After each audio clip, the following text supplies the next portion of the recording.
Welcome to Orange County Power Players, where we spotlight the personal, professional, and financial success stories of OC's top leaders. Here's your host, Danny Flores. Welcome back to OC Power Players, where I interview some of the most successful people in Orange County. I'm Danny Flores, your host, and today's honored guest is Bryan Smeltzer, zooming in from Cola de Casa here in Orange County. Bryan is a highly accomplished business leader, entrepreneur, author, and brand strategist. He is the founder and president of Liquid Mind, a global brand strategy firm that helps forward-thinking brands achieve sustainable success. With extensive experience in leadership roles across several high-profile companies, Bryan has built a reputation for driving innovation and growth. Throughout his career, Bryan has held executive roles at major brands such as Oakley, K-Swiss, TaylorMade, and Adidas, where he helped shape and execute brand strategies that fueled their success. His expertise spans across various industries, including apparel and sports, as well as technology. Earlier in his career, Bryan was involved in aerospace, working on stealth technology before transitioning to the business world, where he also founded and sold an apparel company. As an author, Bryan wrote the best-selling book, The Visionary Brand, the success formula behind the world's most visionary brands, which highlights key strategies behind the success of iconic brands. He is also the host of The Visionary Chronicles, a top 50 marketing global business leadership podcast where he shares insights on innovation, leadership, and brand development, often focusing on lessons from historical and contemporary visionaries. At Liquid Mind, Bryan continues to leverage his experience, helping brands develop strategic visions and grow in highly competitive markets. Welcome, Bryan. Well, thank you, Danny. I appreciate the introduction. I hope I didn't lose your breath over that introduction, But I appreciate it. I appreciate that. No, it's quite of an accomplishments that you have done, jumping from aerospace to what you do now, branding, writing a book, your podcast.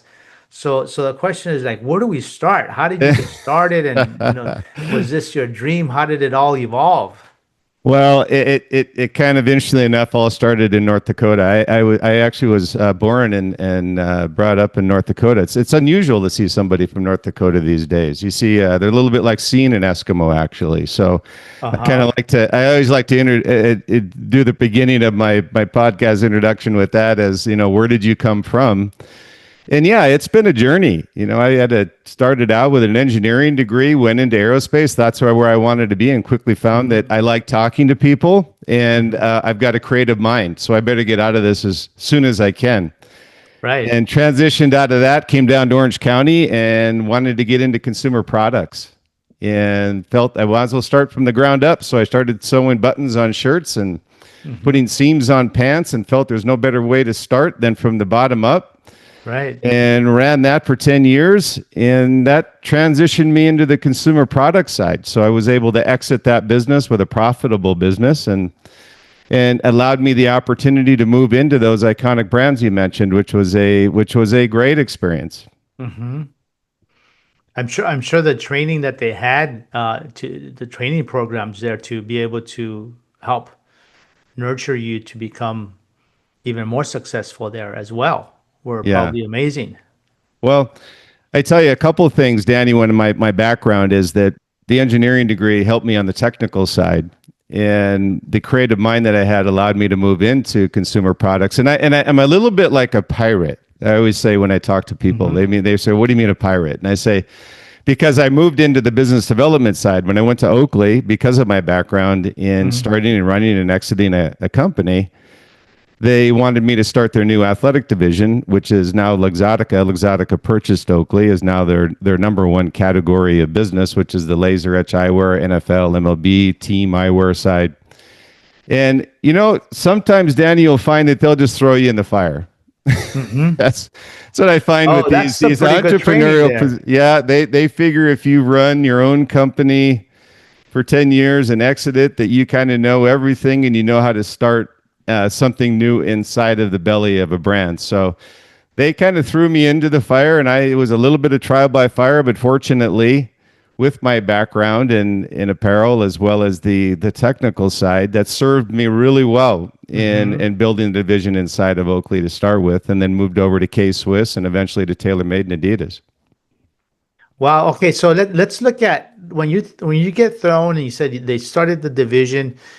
Do they just tell you these are the results we want? Figure it out. Well, it was interesting because the business that I was in with Utopia Sport was NCAA licensing, and it was a better men's collection apparel business, which was an unusual category for the licensed business. But I felt that there were a business opportunity inside of NCAA licensing, so I did a better men's collection, which was nicer business wear for licensed businesses. One of the first brands to actually do that. The interest to Oakley actually was the licensing side. They had the CEO of Barnes and Noble at the time that obviously did a lot of business in licensed product. And she saw, fortunately, the opportunity for Oakley to move into licensed products. So the expectation was to start this new division with the product that we currently had with Oakley, but adapting what we currently had for team eyewear, NFL, NCAA, and then I would take that over and build that business for them. So the expectation, Danny, was really, we don't understand how to build an NCAA licensing business. You do. We have the product that can adapt to that category, and we have the demographic that actually would like to purchase that product that we don't have available to them yet. And it was an extremely successful launch. Wow, that's amazing. So basically you had all the resources there. All you had to do is figure out a way to piece them together. Yeah, the resources were there. That's probably the biggest thing, is having the infrastructure, the ability for you to service that market. So it was a little bit different than retail. NCAA licensing is a royalty reporting category, which we hadn't had before. And it's a new channel of distribution, which we hadn't had before. And it was interesting. Oakley didn't really know what they had until the CEO of Barnes & Noble mentioned to them that this is a significant upside opportunity for Oakley, and found out that when we first launched the couple licenses that we did get with Oakley, that we had a couple major retailers at the time that actually put in pre-orders for the largest orders that Oakley ever had on eyewear, and they caught them completely off guard. And fortunately, it helped me with the resources at the time. They wanted to start small. And once those orders started coming through, obviously revenue always speaks very loudly inside of brands. And so I was able to get those orders, and then the resources came on board. So what you'll find, Danny, inside of these companies is they're very tepid in the beginning. They limit the resources. They throw you into a fire. And then once you walk through that fire, break down a few barriers along the way and prove yourself out, all of a sudden the resources become more available to you. Yeah, so with all those pre-orders, they're like, forget small, let's just go big. Yeah, yeah, it was a fun ride. You know, you kind of had to then control the floodgates a little bit as to expectations and managing that. Right. And then, you know, it's something that takes a life of its own. And interestingly enough, a lot of people that hadn't been aware at the time, Oakley was very what we called the triple S business. It was surf, skate, or snow. Anything that was a sport outside of that really wasn't anything they want to allocate resources to. So it was a challenge in the beginning until you proved yourself out and found that there was a market for that. Right. Which that probably provides so much experience in being able to move forward into your career as you created Liquid Mind, right? Now you have all this experience, you have the engineering acumen, and to be able to put it all together, your creativity, like now you're like, shoot, why don't I just do this for myself? Yeah. Yeah, I left Oakley and actually went over to K-Swiss on the apparel side. They were looking for somebody to head up the international distribution and the sales side for their apparel and soft goods categories. And so that opened up another opportunity for me, Danny. On the eyewear side was Oakley. The apparel side was K-Swiss. And then moving from K-Swiss, I went over to the golf side with TaylorMade, and then the soft goods side again with Adidas. So I said, I've got enough eyewear, apparel, and golf equipment to last me the rest of my life. But it'll also allowed me a significant and broad experience across iconic brands both domestic and international. So yeah, it did prepare me for Liquid Mind, which I always had marketing and product inside of these brands and companies, Danny. And Right. what frustrated me the most was that when I would try to work with outside firms, they never really had anybody inside of these marketing agencies that really had come from a brand and understood what a brand needed to do intuitively. They had to be taught, and it was a lot of book smart. So it was very frustrating for me and every brand I was with.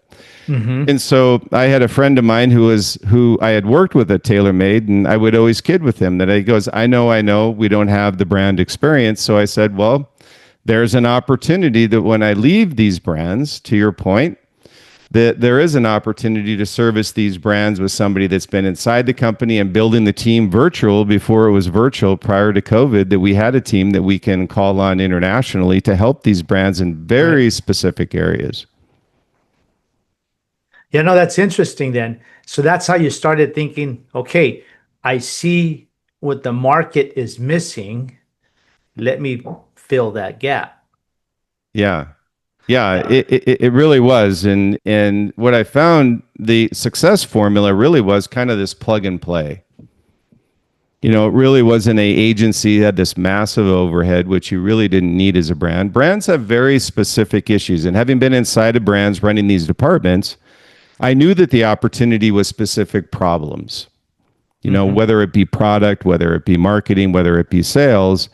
It wasn't these big, huge projects that necessarily required a big agency with a huge overhead and 20, 25 people to allocate to it. It was really someone with a very specific knowledge that was independent, authentic, and had the ability to just work the problem and not have me disturb our current team inside of the brand. So it was really an opportunity. We felt that if we can service that market and these brands, that we would have the ability to service these brands outside of the brand when we were with them, with Liquid Mind.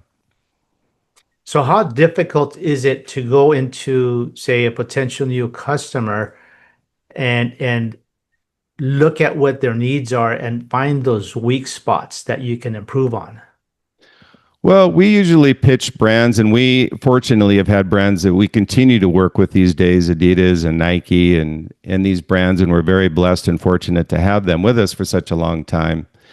Because what I always call, we resolve their headaches. There's many times that you'll find inside of brands and companies that are headaches, and they're things that they don't want to distract their current sales team from, but they know they're opportunities for future growth of the brand. So that's really what we go after, Danny, inside of these companies, is that we kind of intuitively know where their weak points are and where they're going to need support internally from somebody externally. And the first question always is, do you have the core expertise to help us with a specific problem? So number one, we usually know what the problem is. Number two, we can provide a solution to them that we know will work internally and won't disrupt their current flow of how they work their current teams inside of marketing, product, or sales.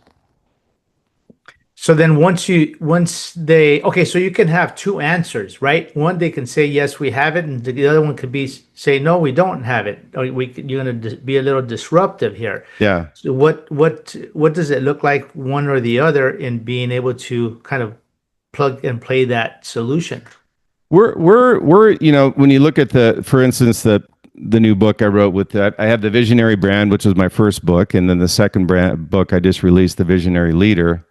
Kind of two different ways to look at it. And it's interesting answer to your question, Danny, because when you look at the Visionary Brand, the book that I wrote, many times brands, when they look at what I call future casting of where do we want to go with this brand, internally, they really don't have the team many times that can provide the solution to the problems that they have and the barriers that they have in front of them in order to achieve their goal and their vision for the brand.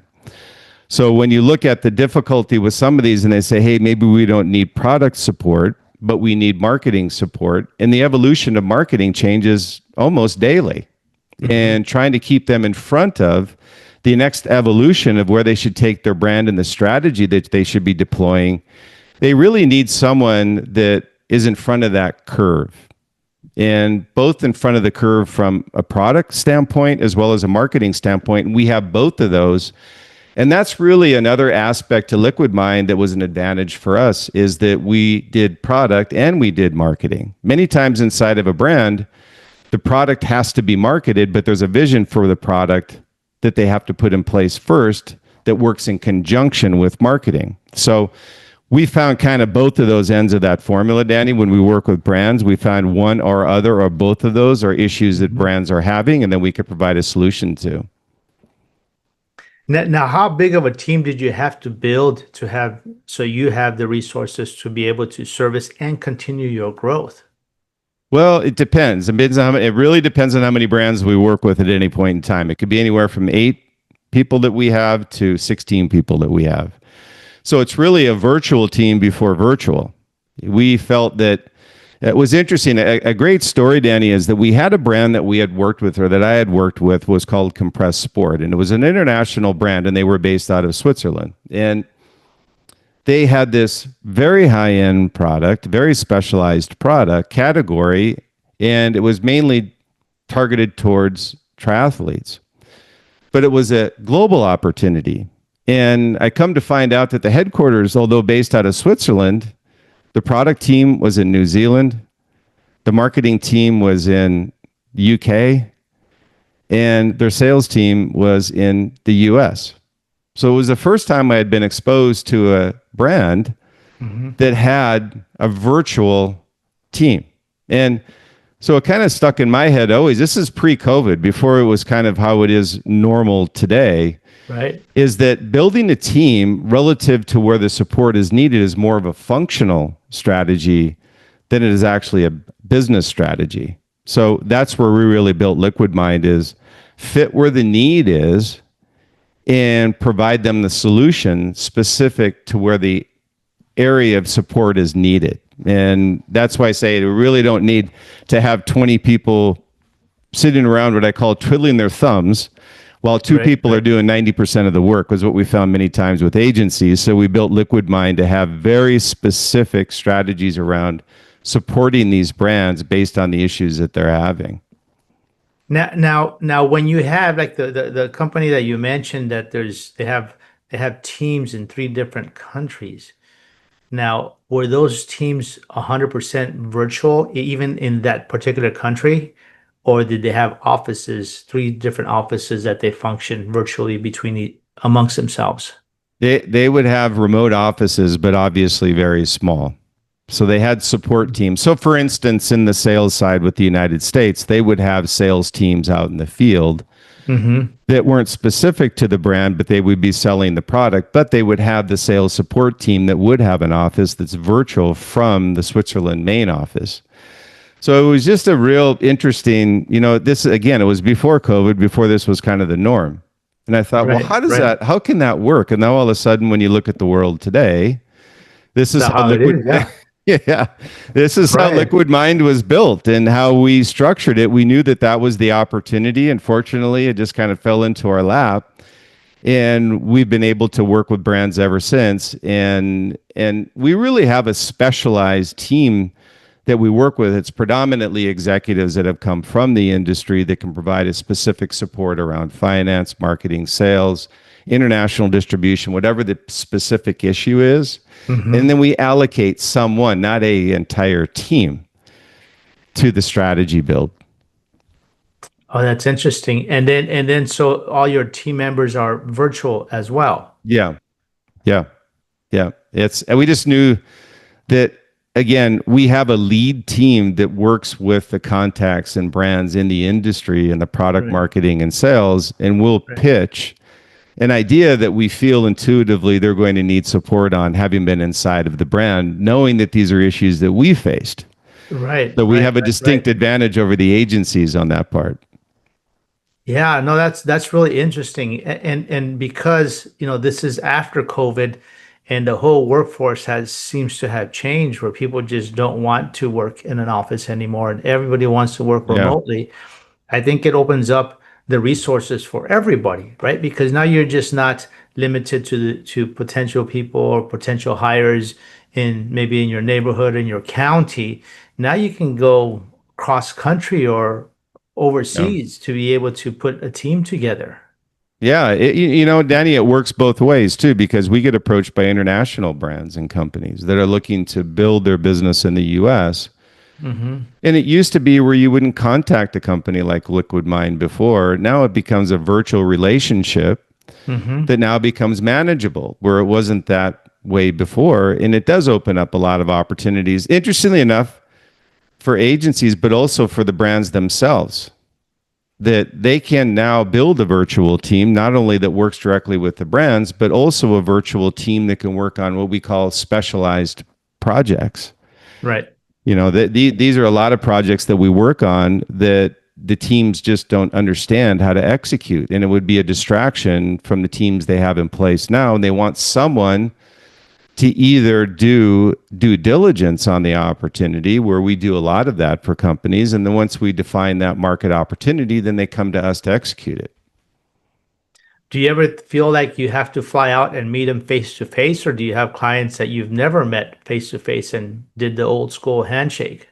Yeah, I mean, we've got a company that we worked with, Rudy Project out of Italy. Many times as I wanted to go out there and visit with them, we never had the opportunity to visit face to face because they wanted to visit the US. So Oh, but I mean, it'd be kind of nice to go to Italy, right? Take a trip out exactly. It was one that we had two brands, Arena out of Tolentino, Italy, and actually Rudy Project out of Venice. We did have while working with Arena, we did visit them in Italy, so that was a nice bonus. Mm-hmm. But as soon as you're over there, you'll find that they quickly say, how do we get over to the U.S.? So we did have a lot of visits from the Rudy Project U.S., our international team, come to the U.S. Right. We did visit the Italy Arena team. So it happens, but we're in a country that a lot of people want to visit as well. So the teams usually come over here and visit with us as well. So it's kind of a 50-50 relationship. Right. You take what you can get, right? Yeah. If you can take a trip out of it, then fine. If not, then it is what it is. Exactly. Yeah. So as we wrap up our interview, what do you have cooking for the next 6 to 12 months? Well, I just finished the Visionary Leader, so I'm on the road tour with that out there with my publicist. And also the next series of the Visionary Leader with the Visionary Chronicles podcast. I have that on a weekly podcast. And what I do is I go over chapter by chapter, the podcast episodes with the new book that I released. And then I just released also the Visionary brand, the master course as well. So that's keeping me busy, but that's one that's more passive than it is active. So we continue with the road tour and the Visionary Leader, the master course and the Visionary brand, and then Liquid Mind clients that we continue to work with and help them execute their strategies. So it keeps us pretty busy day to day. Well, no, that's great. And congratulations on your success on there. And then also thanks for sharing all these tips on how to elevate these companies and their brands. And if somebody's listening to us and they'd like to get a hold of you, how could they get a hold of you? Yeah, we have free sessions, Danny. I know that a lot of people just kind of want to explore. They have questions. So we have free sessions with Liquid Mind. It's at liquidmindsite.com, liquidmindsite.com. So they can go there. They can just set up a free session that we meet with them and just go through the problem, answer any questions they might have. And you can also reach out to me directly at Bryan at liquidmindsite.com. If it's something I can answer, I'm happy to do that. And also BryanSmeltzer.com, my own website. You can reach out to me directly there as well with any questions you might have in regards to the podcast, book, or anything that we talked about today. Great. Well, thanks so much for coming on and sharing your information. And once again, congratulations on your success. Thank you, Dan. I really appreciate your time today. It was great to be on the show with you. You're welcome. And to our audience, please go to ocpowerplayers.com and follow us on your favorite channel. Thanks so much, Bryan. Thanks, Danny. Thanks for listening to Orange County Power Players. Want to share your success story? Apply to be a guest at ocpowerplayers.com/guest.